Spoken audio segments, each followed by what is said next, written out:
बिस्मिल्लाहिर्रहमानिर्रहीम।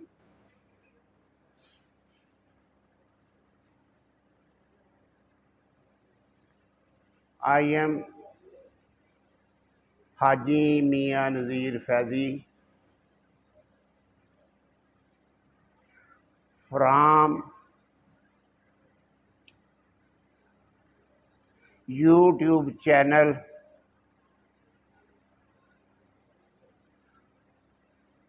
Today I want some politics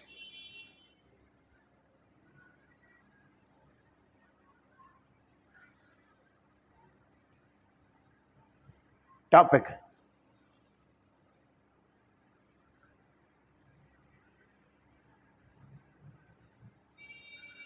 I am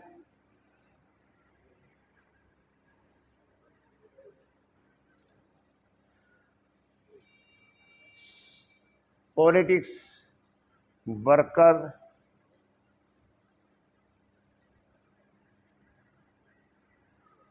from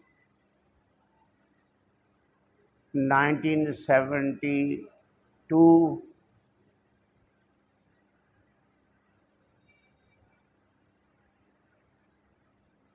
in Pakistan People Party of Zulfikar Ali Bhutto.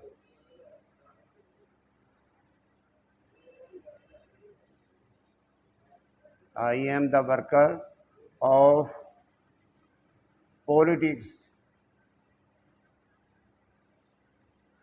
party of People Party of Zulfikar Ali Bhutto.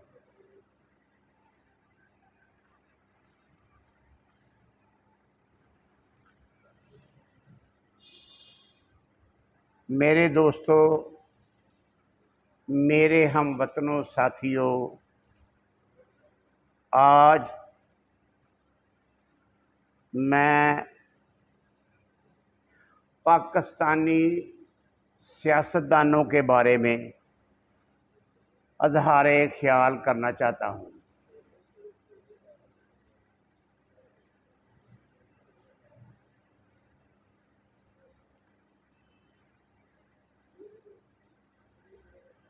Pakistani सियासतदानों की सियासत, क्योंकि मुझे खुद कुछ पाकिस्तानी सियासत का दाग लगा हुआ है। मैं तकरीबन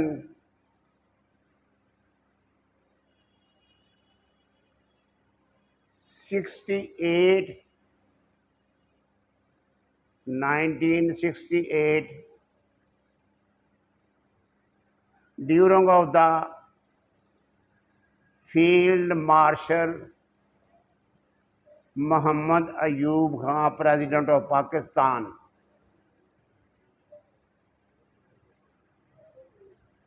से सियासत से तल्लुक़ शुरू किया है। जब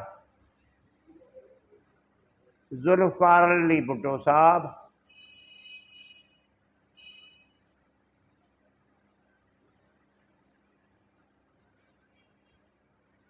फॉरेन मिनिस्टर थे, अयूब खान साहब की काबीना में फॉरेन मिनिस्टर थे, और उस वक़्त एक और बड़े नामवर मिनिस्टर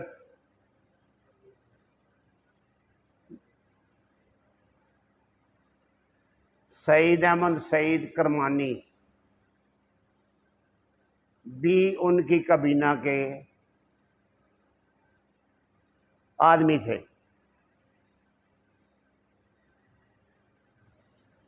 उस वक़्त से लेकर आज तक ये पाकिस्तान की एक वेरी लॉन्ग हिस्ट्री है जिसको मैं देखता चला आ रहा हूं।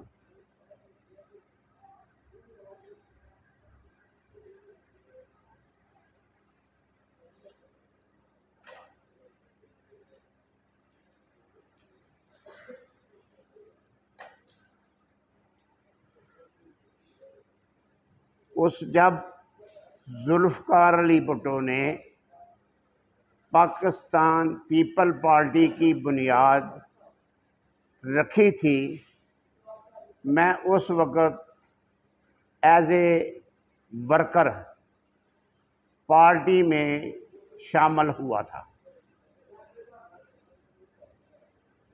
और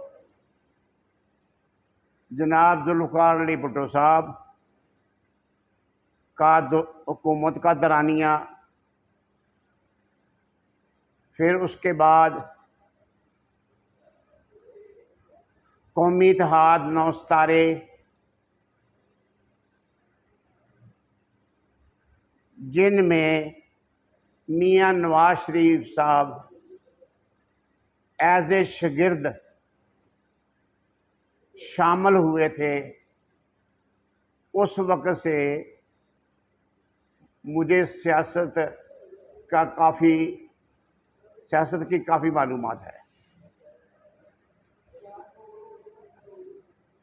तो मेरे दोस्तों भाइयों, ये एक पाकिस्तान की हिस्ट्री, सियासी हिस्ट्री एक लंबी तारीख है।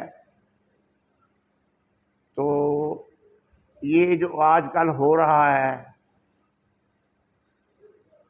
थोड़ी सी मैं एक एग्जांपल आपके सामने रखना चाहता हूं कि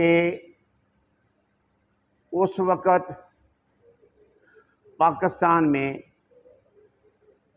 जुल्फ़िकार अली भुट्टो की गवर्नमेंट थी और इसके अलावा जमीयत उलमाए पाकिस्तान के सरबराह मौलाना मुफ्ती महमूद साहब थे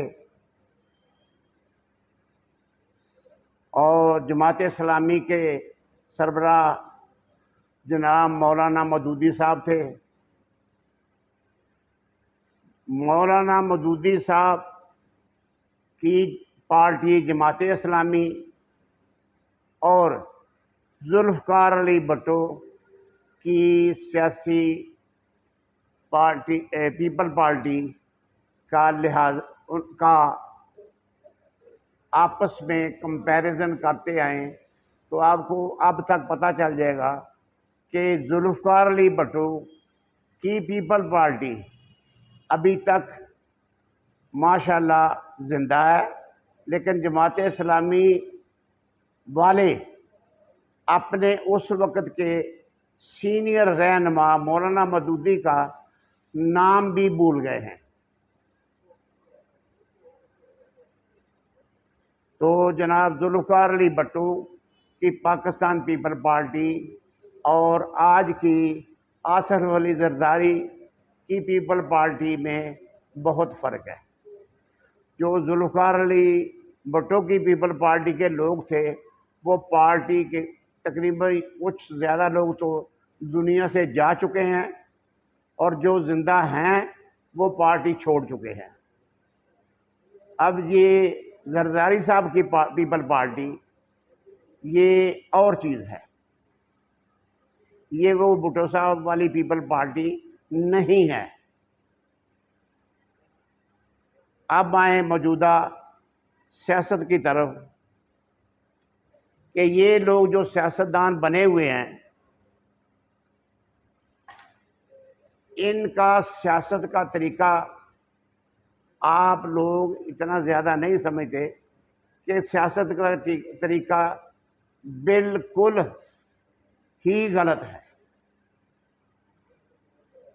सियासतदानों का एक मंशूर होता है, सियासतदान वो होता है जिसका एक प्रोग्राम मंशूर हो और वो अवाम को अपने मंशूर से, अपने प्रोग्राम से आगाह करे कि भी मेरी गवर्नमेंट आएगी तो इस महकमे में मैं फ़लाँ असलाहत करूँगा, इस महकमे में मैं फ़लाँ असलाहत करूँगा, इस महकमे में मैं फ़लाँ, जब मेरा वक्त आएगा तो मैं फ़लाँ काम करूँगा। इनके पास सिवा सियासी लड़ाई, सियासी झगड़े, यानी मुल्क और कौम के लिए, कौम को बताने के लिए कुछ नहीं है। अब देखें, सोचने वाली बात है, ज़रा इस पर आप गौर किया करें कि अगर इनका कुर्सी की खातिर इन सियासतदानों जो बज़ाते खुद बने हुए हैं, क्योंकि इनके पास कोई बुनियादी ना तो कोई क्वालिफिकेशन है और ना वो किसी के शागिर्द रहे हैं, इनके पास कोई सही मुल्क को चलाने वाली बात, पाकिस्तान को बेहतर करने वाली बात, मुल्क की फलाह के लिए कोई प्रोग्राम नहीं है। ये जब भी अपने इज्तिमा करते हैं, अपने जलसे करते हैं, तो मासवाए एक दूसरे के ऊपर कीचड़ उछालने के, एक दूसरे को बुरा भला कहने के अलावा इनके पास कुछ नहीं। तो मेरे भाइयों, मेरे दोस्तों, मेरे हम वतनों, मेरी अपील है कि आप, हम, मैं भी हूँ, आप में हूँ, देखें, हमें इस कुर्सी के झगड़े, इस कुर्सी की खातर लड़ाई, ये रस्साकशी से तल्लक नहीं है। देखें, मुल्क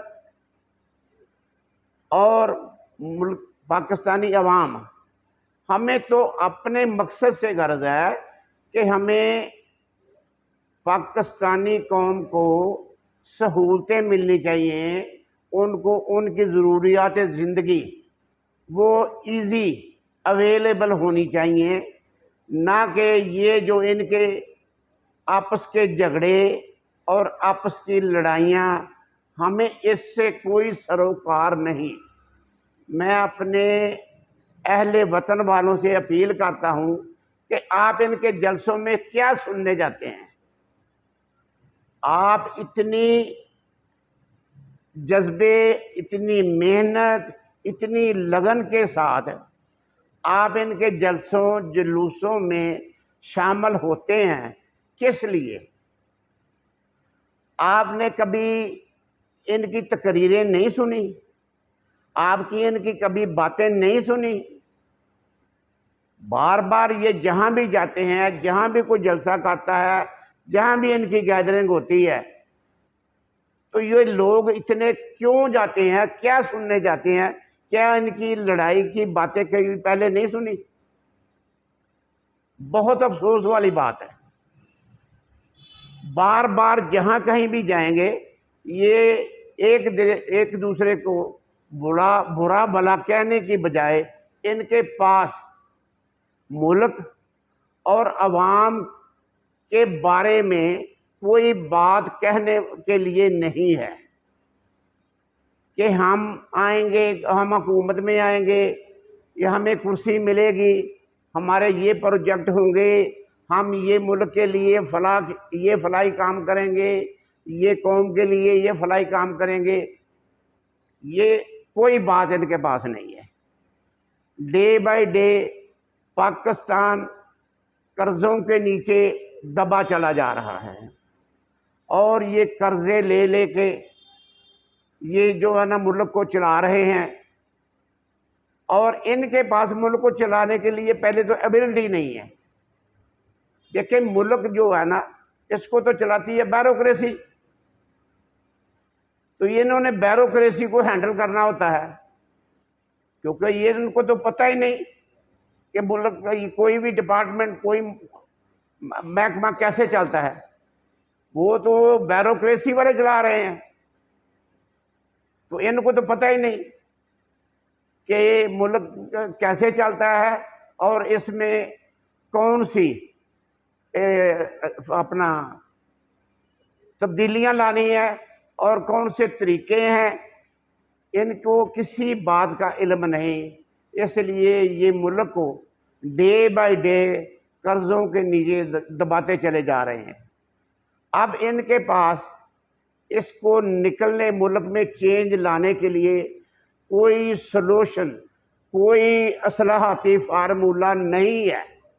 ये मेरा चैलेंज है कि ये बताएं, मासवाए बातें करने के अमली तौर पर कौन सी असलाहती तब्दीलियां ये मुल्क में ला सकते हैं। क्योंकि मुल्क, आदमी चेहरे तब्दील होने से मुल्क तब्दील नहीं होता। जब तक मुल्क में अमली तौर पर तब्दीली ना आए, मुल्क का सिस्टम चेंज ना हो, मुल्क का सिस्टम तो वही जब से पाकिस्तान बना है, वही अदालतें, वही थाने, वही कल्चर, सारा जूं का तूं चल रहा है। इनका किरदार क्या है? मासवाए पैसे इकट्ठे करने और अपना टैका बनाना, इसके अलावा इनके पास कौन सी बात है? ये मुल्क को क्या दे रहे हैं? ये मुल्क को के लिए क्या आपको सुना रहे हैं सिवाय झगड़ों के? तो मेरे दोस्तों, मेरे साथियों, मेरे भाइयों, मेरी आपसे गुजारिश है, आपसे अपील है कि इन लोगों में कोई बात नहीं है। इनके जलसों में, इनके जुलूसों में आप जाके, पहले भी मैं रिक्वेस्ट बार बार कर चुका हूँ कि आप जाके इनको, अपना मुल्क को, आपके जाने से मुल्क को नुकसान होता है। तुम खुद अपना नुकसान करते हो, अपना अवाम खुद नुकसान करती है, मुल्क का नुकसान करती है, अपना भी करती है। इसलिए कि जब आप इतनी बड़ी गैदरिंग, इतना बड़ा मजमा, इतना बड़ा इज्तिमा बनाते हैं, तो ये प्राउड हो जाते हैं कि ये इतने हजार, इतने लाखों लोग जो है हमारे साथ है। भाई आपके साथ किस लिए है? आपके पास है क्या? आप मुल्क के लिए क्या सोच रखते हैं? आपके तो पास मुल्क के लिए कोई थॉट है ही नहीं। क्योंकि जब तक, बेसिकली बात है कि जब तक मुल्क में सिस्टम चेंज नहीं होगा, जब तक निज़ाम में तब्दीली नहीं आएगी, तो आप मुल्क को कैसे कहेंगे जी हम इसमें महंगाई को ख़त्म कर देंगे? किस तरह ख़त्म कर देंगे? आप दलील से साबित करें कि आपके पास कौन सी दलील है, आपके पास कौन सी बेस है जिस बेस पे आप महंगाई को कम करेंगे या मुल्क को अच्छी तरफ लेके जाएंगे, या अवाम को ये रिलीफ, ये परेशानियां, ये इतने इतने बड़े लंबे लंबे बिल, इतनी महंगाई, ये आप कैसे जान छुड़ा सकते हैं अवाम की? आपके पास कोई प्रोग्राम ही नहीं है, आपके पास कोई फार्मूला नहीं है, आपके पास कोई सोच ही नहीं है कि मुल्क में कैसे चेंज आ सकती है। तो मुल्क में चेंज आने के लिए, इसके लिए आपको सोचना होगा, और अगर आप में सोच की हिस्स नहीं है तो कहते हैं कि अगर आपको किसी बात को ना पता हो तो वह आप किसी दीवार से पूछ ले। तो लिहाजा मैंने इस बारे में एक असलाहती फार्मूला वीडियो बना के पेश किया था, जो किसी ने उस पर तवज्जो नहीं की। क्योंकि जब से पाकिस्तान बना है, मुल्क के इक़्तिदार में जो इख्तियारात की डिवीज़न है वो अभी तक सही नहीं बनी कि एस्टेब्लिशमेंट के पास क्या है, उसको कैसे चलना है, सियासतदानों के पास क्या है, सियासतदानों को कैसे चलना है, और इसके अलावा अदलिया उसको कैसे चलना है, ब्यूरोक्रेसी को कैसे चलाना है। तो देखें, जब तक आपके पास कोई बेसिकली फार्मूला ही नहीं है, इसके लिए आपको एक फार्मूला बेसिकली बनाना पड़ेगा। और ये जो इख्तियारात की डिवीज़न है, मुल्क के अदारों की इख्तियारात की डिवीज़न, जब तक ये आप इसको सही नहीं करेंगे, इन इख्तियारात को, उस वक्त तक आप पाकिस्तान में चेंज नहीं ला सकते।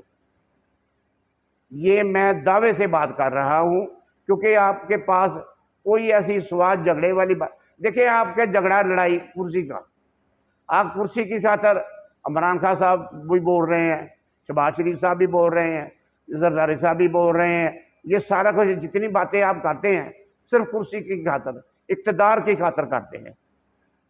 तो भाई ये तो कोई बात ना हुई, ये तो इक़्तिदार के लिए आप झगड़ा कर रहे हैं ना। ये जितनी आप स्पीच करते हैं, आप मजमे में, आप अपने जलसे में जितनी भी स्पीच करते हैं, आप तो एक दूसरे का रोना रोते हैं। अवाम को इससे क्या सरोकार, हमें आपकी लड़ाई से कोई सरोकार नहीं। हमने अपनी तकालीफ जो है, हमें तो उसका सलूशन चाहिए।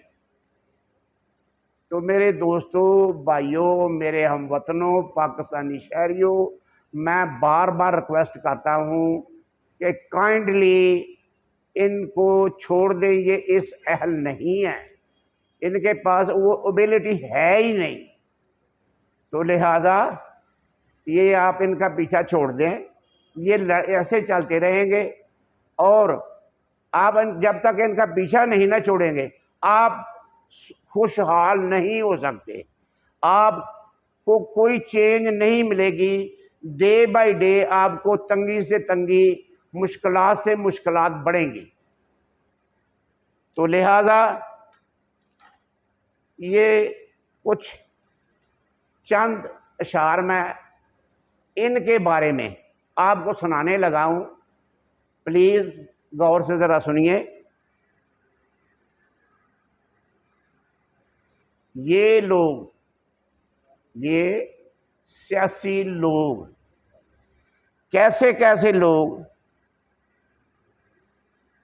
हमारे दिल को जलाने आ जाते हैं,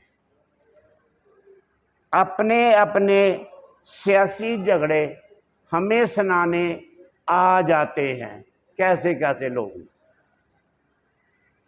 एक दूसरे की पार्टी के फसाने हमें सुनाने आ जाते हैं।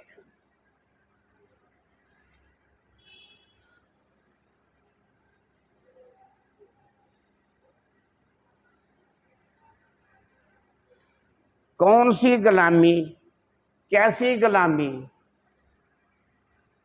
जिसकी बात हमें सुनाने, हमें बेवकूफ़ बनाने आ जाते हैं। ये कहते हैं जी हम गुलामी में हैं, ये इमरान खान साहब कहते हैं जी हम गुलामी में, मैं नहीं रह सकता, पार्टी मेरी गुलामी बर्दाश्त नहीं करती। भाई कौन सी गुलामी, तुम किसके गुलाम हो? छोड़ दो गुलामी उसकी। देखें, आपने मगरबियत से, आपने IMF से अगर कर्जा लिया है तो ये गुलामी मजबूरी है। तुमने क्यों लिया था? आपने कहा था कि मैं जान दे दूंगा, मैं उनके पास नहीं जाऊंगा। तो आपने कहां तक इस पे अमल किया है? आप क्यों कर्जा लेने गए थे? तो ये गुलामी नहीं, ये आपकी मजबूरी है। अब रही बात कि गवर्नमेंट चेंज हुई है, तो ये वह अमेरिका ने कराई है। अमेरिका ने कैसे कराई है भाई? उन्होंने अपना अक्सरियत का वोट लिया है आपकी, अपना उसमें असेंबली में नो कॉन्फिडेंस किया है, वो उनका राइट था, उन्होंने अपना राइट इस्तेमाल किया है। तो इधर अमेरिका कैसे आपको आपके गवर्नमेंट तब्दील कर गया? देखें, आप किसी कानून, किसी असूल की बिना पे आप बात करें ना, कि देखें अगर नो कॉन्फिडेंस से गवर्नमेंट चेंज हुई है, तो इसमें अमेरिका का क्या किरदार है जी? क्या अमेरिका ने ये किरदार किया है कि पार्टियों को सब यकजा इकट्ठा किया है और उन्होंने मेजॉरिटी ली है? तो आप कहते हैं जी मैं गुलामी नहीं बर्दाश्त करता। कौन सी गुलामी, कैसी गुलामी? क्या हमें बेवकूफ बना रहे हैं?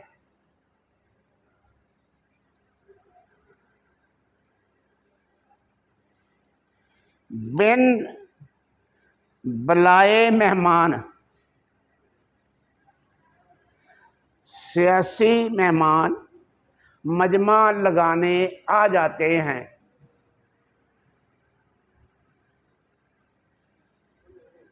इस बड़ी कुर्सी की खातर बगैर गर्मी सर्दी की परवाह किए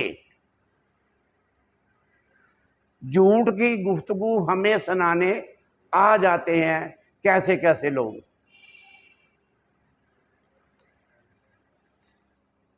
तो भाइयों दोस्तों, बातें बहुत की जा सकती हैं क्योंकि ये मौजू इतना तूल पकड़ सकता है कि इसको कहे तो मैं पूरी रात इस पर बोल सकता हूँ। लेकिन फिर आखिर में मैं यही रिक्वेस्ट करूँगा कि काइंडली बराए मेहरबानी अपने लिए, अपने मुल्क के लिए वो नहीं सोचते तो आप तो सोचें। वो तो अपने इक़्तिदार का फ़ायदा, देखिए हर आदमी अपना फ़ायदा सोचता है, ये लोग अपना फ़ायदा सोचते हैं। इनको इक़्तिदार चाहिए, इनको पैसे चाहिए, दौलत चाहिए, ठीक है ना। तो मैं अपने वतन वालों से पूछता हूँ कि आपको क्या फ़ायदा इससे होता है? क्या वो आपको हिस्सा देते हैं? आपको तो वो तंग कर रहे हैं, आपको तो मज़ीद परेशानी पे परेशानी आ रही है, महंगाई डे बाई डे इंक्रीज़ हो रही है। तो मुझे नहीं समझ आती कि आप इनके जलसों में जाके, जुलूसों में जाके क्या फ़वायद मुल्क के लिए करते हैं और अपने लिए करते हैं। थैंक यू जी। अगर मेरी ये बातें पसंद आएँ तो मेहरबानी करके इस पर कमेंट्स दें। अगर मेरी कोई बात किसी को नागवार गुजरती है तो सॉरी। बहरहाल अपना और अपने मुल्क का ख्याल करें और इनके दफ्तरों, इनके जलसों और जुलूसों में ना जाएं, तो इसमें मुल्क का और आवाम का फ़ायदा है, आपका फ़ायदा है। तो लिहाजा इस पर कमेंट्स करें और सब्सक्राइब करें। बहुत मेहरबानी, बहुत बहुत शुक्रिया। अल्लाह हाफ़िज़।